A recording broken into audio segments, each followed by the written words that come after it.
Assalamualaikum warahmatullahi wabarakatuh.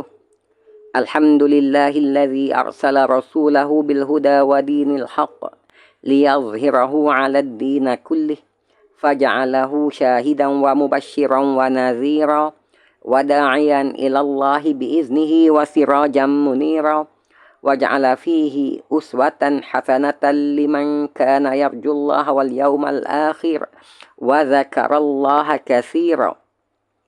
Allahumma salli wa sallim wa barik alaih wa ala alihi wa sahbihi wa man tabi'ahum bi ihsanin ila yaumiddin wa fajjara lahum yanabi ar-rahmati war ridwani tafjira, amma ba'd.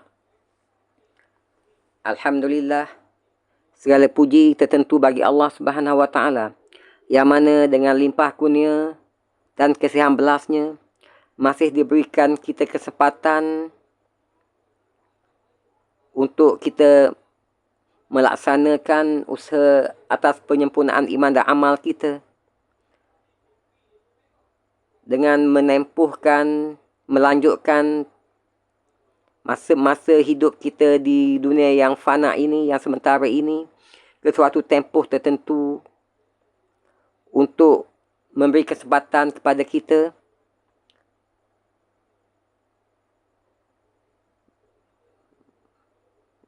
menyediakan bekal untuk kehidupan akhirat kita yang kekal abadi. Dan Alhamdulillah, segala puji bagi Allah yang insya-Allah di pagi yang berbahagia ini berkenan untuk meletakkan kita dalam satu lagi majlis perkongsian ilmu, iaitu majlis perkongsian audiobook kitab pengenalan ilmu mustalah al-hadis hasil karangan Al-Fadil Ustaz Syed Abdul Majid Ghari Hafizahullah. Bagi sesi perkongsian audiobook kali yang ke-7 bagi perkongsian bacaan isi kandungan kitab pengenalan ilmu mustalah al-hadis ini. Al-Muyassaru fi ilmi mustalahil hadis, iaitu pengenalan ilmu mustalah al-hadis hasil karangan Al-Fadil Ustaz Syed Abdul Majid Ghari Hafizahullah dan terjemahannya oleh Dr. Zulhilmi bin Muhammad Nur dan Muhammad Hazim bin Hussein Hafizahullah. Manakala semakan teks-teks terjemahan oleh Ustaz Muhammad Norzi bin Nasir Hafizahullah, pensyarah Jabatan Al-Quran dan As-Sunnah, Kolej Universiti Islam Antarabangsa Selangor, KUIS, dan juga oleh Ustaz Muhammad Hafiz bin Sarani Hafizahullah, pensyarah Jabatan Al-Quran dan As-Sunnah, Akademi Islam, Kolej Universiti Islam Antarabangsa Selangor, KUIS. Manakala penilai bagi buku ini adalah Al-Fadil Ustaz Abdul Hamid bin Hashim Hafizahullah, pakar rujuk bidan hadis dan pengetua madrasah Miftahul Ulum Seri Petaling, Kuala Lumpur, dan Al-Fadil Ustaz Dr. Faizal bin Ahmad Shah Hafizahullah, pensyarah Jabatan Al-Quran dan Al-Hadis, Universiti Malaya, UM. Untuk makluman, kitab ini adalah terbitan oleh Darus Syakir Enterprise Sendirian Berhad, manakala cetakannya oleh Aneka Print and Packaging Sendirian Berhad. Dan versi yang sedang kita ikuti perkongsian audiobook bacaan isi kandungannya ini adalah versi PDF bagi edisi ke-6 tahun 2017.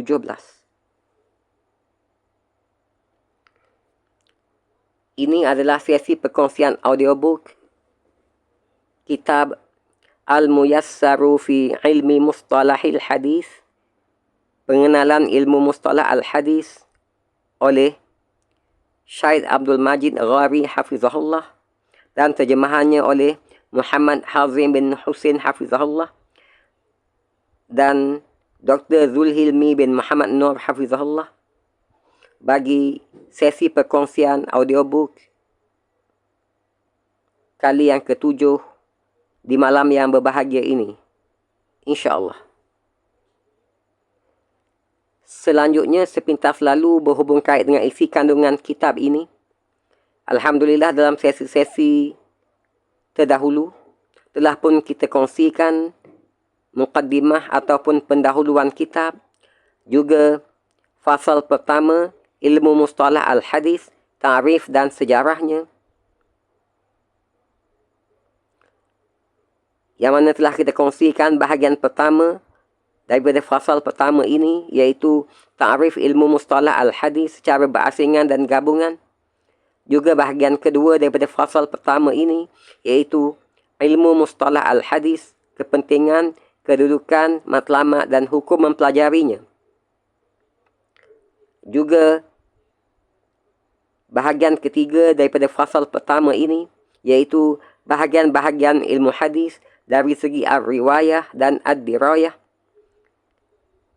Dan untuk makluman, kita masih lagi berada di bahagian keempat daripada fasal pertama ini, iaitu sejarah ringkas tentang hadis nabawi, penulisan, pengumpulan dan pembahagiannya, yang mana dalam sesi terakhir sebelum ini telah kita kongsikan hadis nabawi pada kurun pertama hijrah, dan insya-Allah di sesi perkongsian audiobook kali yang ke-7 di malam yang berbahagia ini akan kita teruskan lagi sambungan kepada bahagian keempat ini, iaitu bermula daripada hadis nabawi pada kurun kedua hijrah.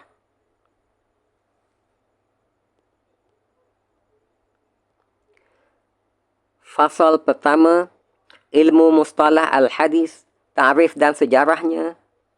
Bahagian keempat, ringkasan berkenaan pengumpulan hadis nabawi, penulisan dan pengkategoriannya.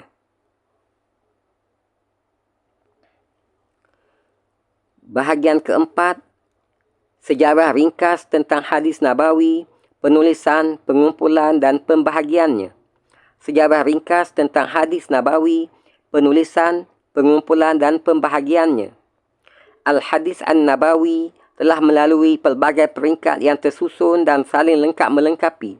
Sama ada aspek penulisan, pengumpulan dan pembahagiannya, sehingga akhirnya ia terpelihara dari terbiar dan hilang begitu saja.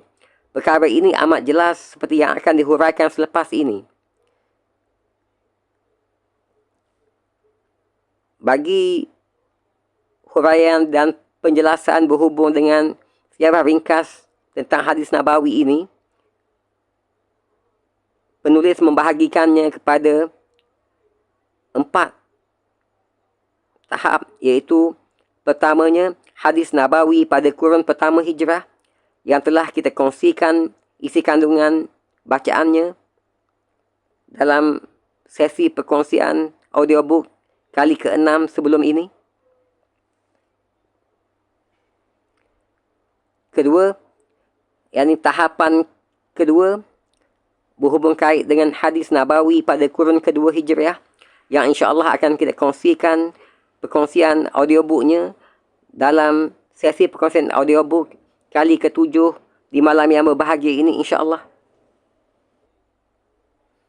Selanjutnya, tahapan ketiga berkaitan dengan hadis nabawi pada kurun ketiga hijriah.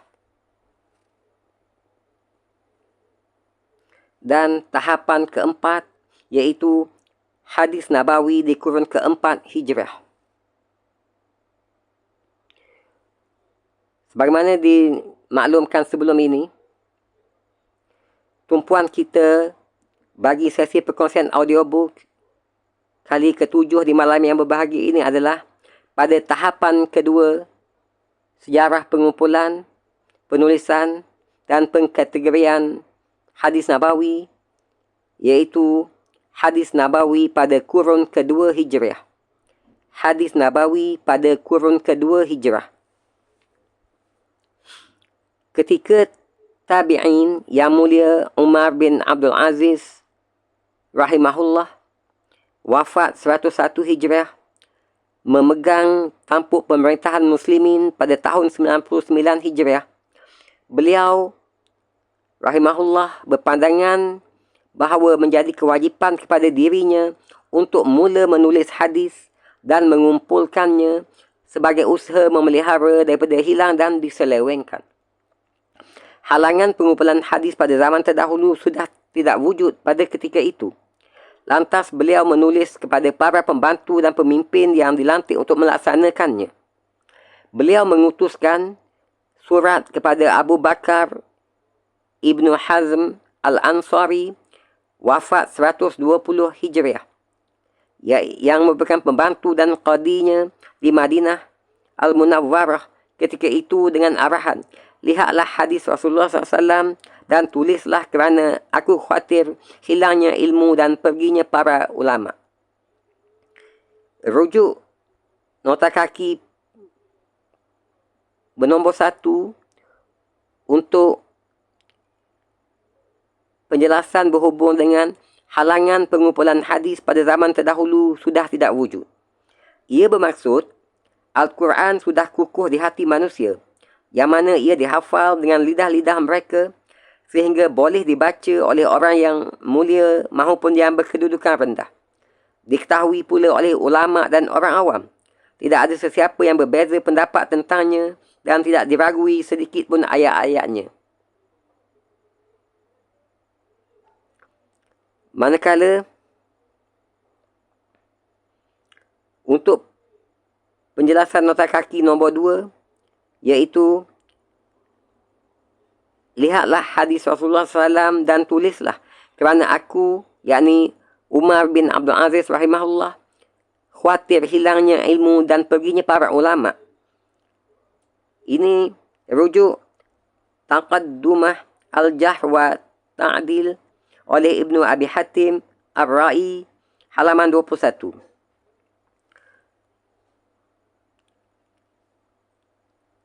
Seterusnya, beliau, yakni Umar bin Abdul Aziz rahimahullah, mengutuskan surat kepada ulama-ulama di wilayah-wilayah dan menyatakan, lihatlah kalian kepada hadis Rasulullah SAW dan kumpulkanlah. Rujuk Fath Al-Bari, Syarah Sahih Al-Bukhari oleh Ibnu Hajar, 1/204. Antara ulama yang diutuskan surat itu adalah Al-Imam Muhammad bin Muslim bin Shihab Az-Zuhri, wafat 124 Hijrah. Seorang alim Hijaz dan Syam yang menyahut arahannya serta-merta dan mengumpulkan hadis penduduk Madinah serta menghantarkan kepada beliau, yakni kepada Umar bin Abdul Aziz rahimahullah, dalam bentuk kumpulan lembaran-lembaran. Rujuk Jami' Bayan Al-Ilm wa Fadlihi oleh Ibnu Abdul Bar, 1/287. Ini adalah percubaan pertama untuk mengumpulkan hadis dan membukukannya secara sempurna dan keseluruhan. Bermula di tangan Al-Imam Az-Zuhri rahimahullah. Beliaulah yang membuka jalan kepada ulama selepasnya dan penulis-penulis pada kurun kedua Hijrah, sehingga menyebabkan gerakan pembukuan hadis semakin aktif dan menjadi amalan para ulama. Kemudian pembukuan dan pengumpulan hadis semakin berkembang dan maju.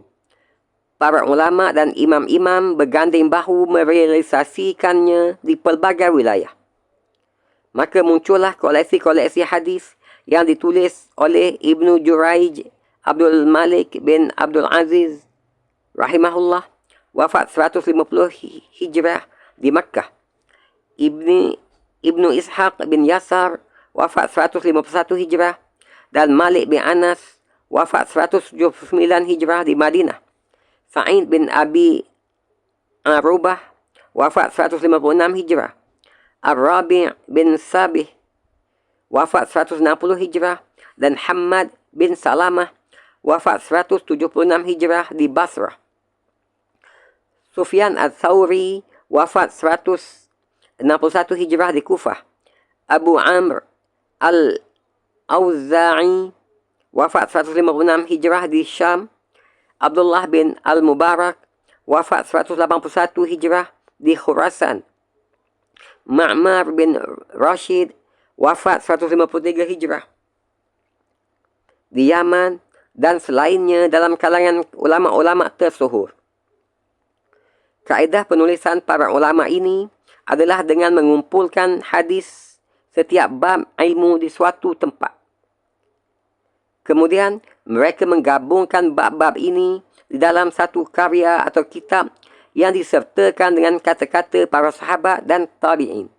Hasilnya, penulisan pertama pada zaman ini, yakni kurun kedua Hijrah, diberikan nama dengan nama Muwatta, Musannaf dan Jami'. Rujuk nota kaki untuk penjelasan tentang Muwatta, Musannaf dan Jami'. Nota kaki pertama, Muwatta, jamaknya ialah Al-Muwatta'at, iaitu setiap kitab yang mana penulis memilih hadis-hadis fiqh dan hukum hakam, asar para sahabat dan tabi'in, serta disusun mengikut bab-bab fiqh. Al-Muwatta'at yang masyhur ialah Muwatta' Al-Imam Malik bin Anas. Lihat Mu'jam Al-Mustalahat Al-Hadisiyah oleh penulis huruf Al-Mim.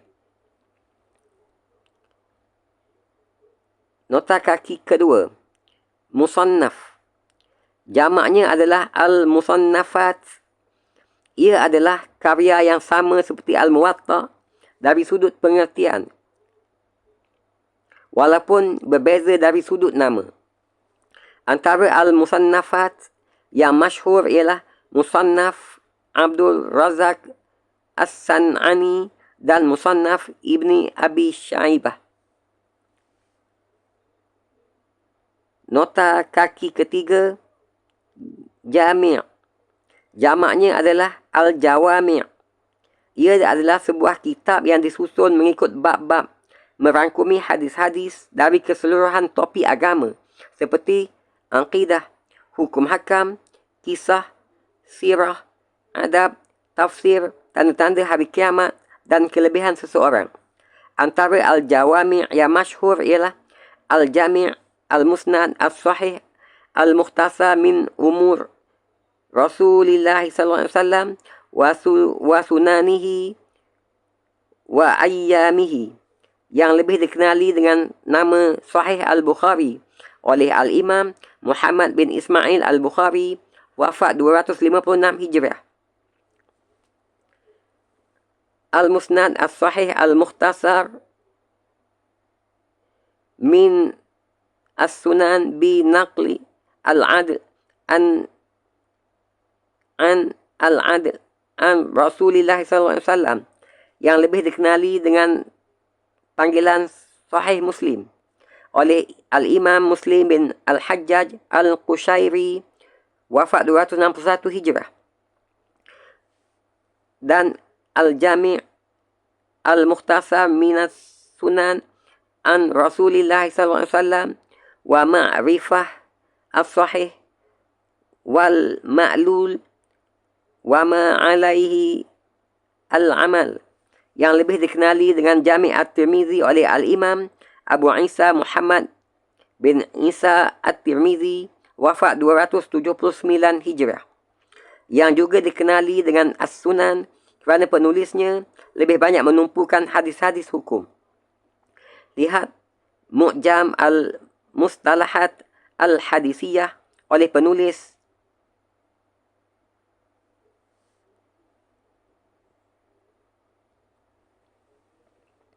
Wallahu a'lam.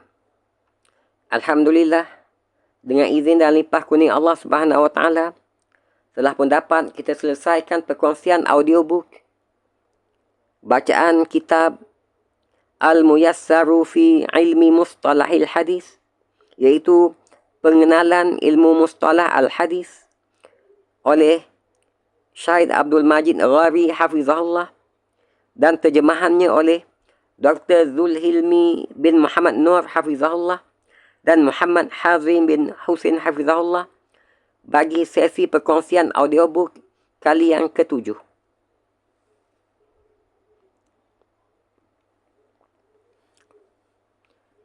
InsyaAllah, di dalam sesi perkongsian audiobook selanjutnya, iaitu sesi perkongsian audiobook kali yang ke-8, dengan izin Allah, akan kita teruskan lagi dengan sambungan bagi bahagian 4 daripada fasal pertama, iaitu berhubung kait dengan sejarah ringkas tentang hadis Nabawi, penulisan, pengumpulan dan pembahagiannya, iaitu bagi tahapan ketiga, pengumpulan, penulisan dan pengkategorian hadis Nabawi, iaitu hadis Nabawi pada kurun ketiga Hijrah. Terima kasih di atas kesudian melapangkan masa bagi sama-sama mengikuti sesi perkongsian audiobook kitab yang sedang kita ikuti perkongsian bacaan isi kandungannya ini, iaitu pengenalan ilmu mustalah al-hadis.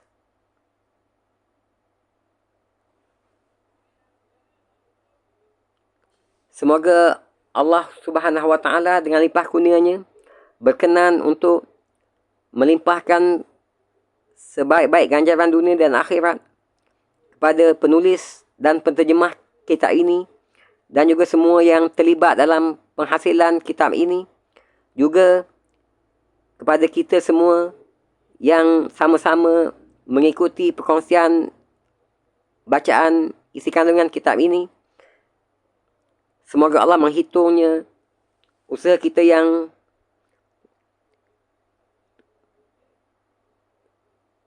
kerdil ini sebagai suatu bentuk amalan soleh di sisinya, sebagai bekal untuk hari pertemuan dengan Allah, untuk